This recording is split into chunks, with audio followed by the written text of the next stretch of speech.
The first time the sonar tech whispered, "That can't be right," I thought he'd found a container ship drifting off course. We were in San Diego Harbor, running a check at midnight when the screen filled with a return so wide it shoved the entire picture off the display. No clutter, no breakup. Just a single mass, moving against the tide as if the harbor itself was slowly sliding. The bridge asked for visual confirmation. The topside watch answered with silence. Then a shout that cut off mid-word.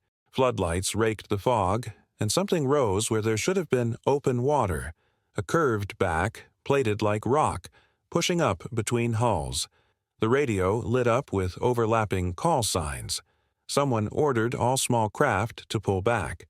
Another voice, close and shaking, said a unit was trapped against the pier. Then the harbor went quiet like it was holding its breath.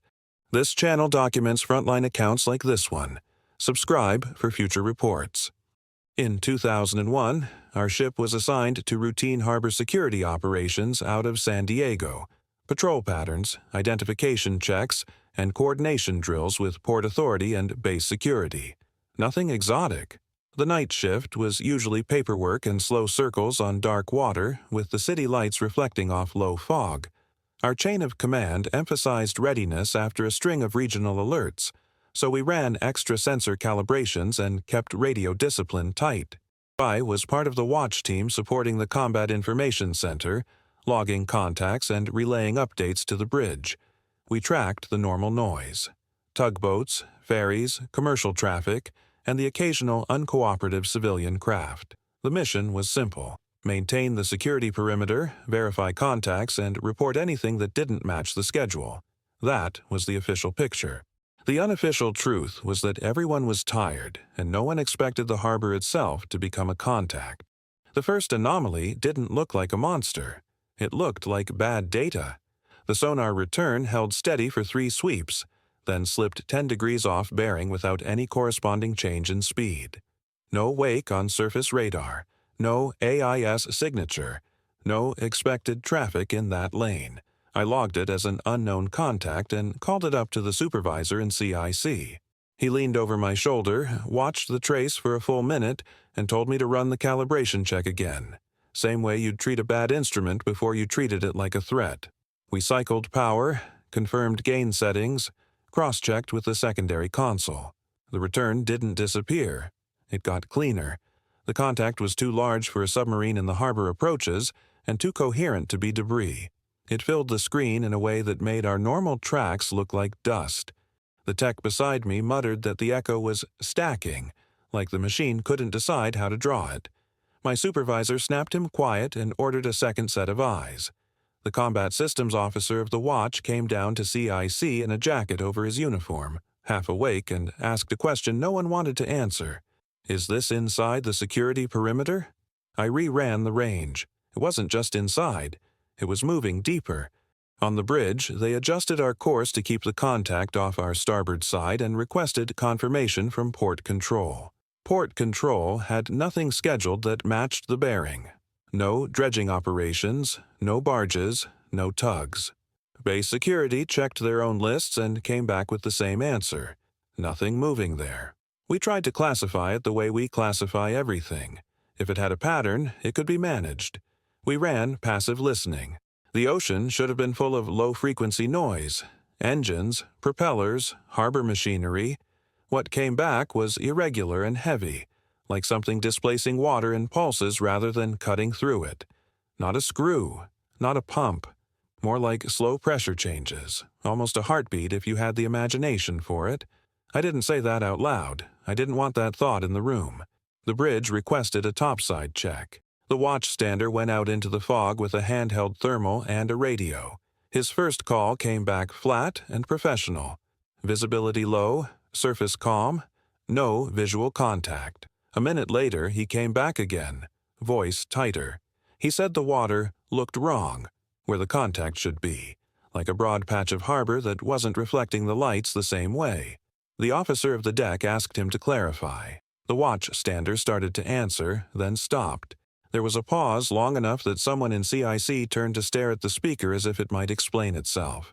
Then he said, very quietly, "It's rising." That word changed the air. Every person in CIC moved at once without being told. The CSUW ordered all sensors recording. The bridge called base security and requested small craft to stand by for possible interdiction, then corrected himself. Interdiction didn't fit, not with this return, and asked for harbor units to clear a sector. Over the net, call signs overlapped. Someone from port control asked us to repeat. Another voice, shoreside, clipped, asked what our classification was. We didn't have one. The contact moved again, not fast, but with intention. It slid toward the piers like it knew the layout. Our surface radar picked up nothing, but the water disturbance widened. A long smear, as if something just under the surface was pushing a mound ahead of it. The fog above that patch seemed to thicken, swallowing the reflected lights. The bridge ordered a spotlight sweep across the sector. Light cut through the mist in a hard cone and came back scattered, like it was reflecting off spray. The topside watch keyed his mic and said, "There's something in the water," then corrected himself. "There's something under the water." Another sweep, another angle. Still nothing solid, just a suggestion of mass where open harbor should have been. The kind of shape your brain tries to invent from noise. Base security called back with an update. A small patrol unit had been diverted toward the piers to clear civilians from the immediate area. That was routine language, the kind you use to keep panic out of your own voice. But the bridge didn't acknowledge it the way they normally did. The OOD just said, "Keep them out of that sector," and his tone made it an order nobody argued with. Inside CIC, we watched the range tick down. The return was so wide it started to overlap fixed structures on our chart. It shouldn't have been possible. Harbors have limits. Contacts have profiles. This was behaving like the harbor had suddenly acquired another coastline. Then our comms began to degrade. At first, it was minor, static on a channel that should have been clean, a half-second delay on replies. Then it became intermittent dropouts. A call sign would transmit and vanish mid-syllable. Port control's voice would smear into noise. The tech on comms tried a different band. Same problem. The bridge requested a radio check and got a burst of sound that didn't resemble speech at all. Just a low, grinding tone that made everyone in CIC flinch like it had weight. The supervisor leaned close to me and told me to keep logging, keep my voice steady, keep the timeline clean. That's what you do when you don't know what you're looking at. You build a record that someone higher up can't ignore later. The topside watch came back again, and this time he wasn't trying to sound calm. He said the fog over the water was moving against the wind, and the surface was bulging as if something enormous was pressing up from below. He said he could hear it, not like an engine, but like stone scraping through water. He said the floodlights were catching something smooth and curved for a split second, then losing it. The bridge ordered all small craft to pull back immediately. A second voice came over the net.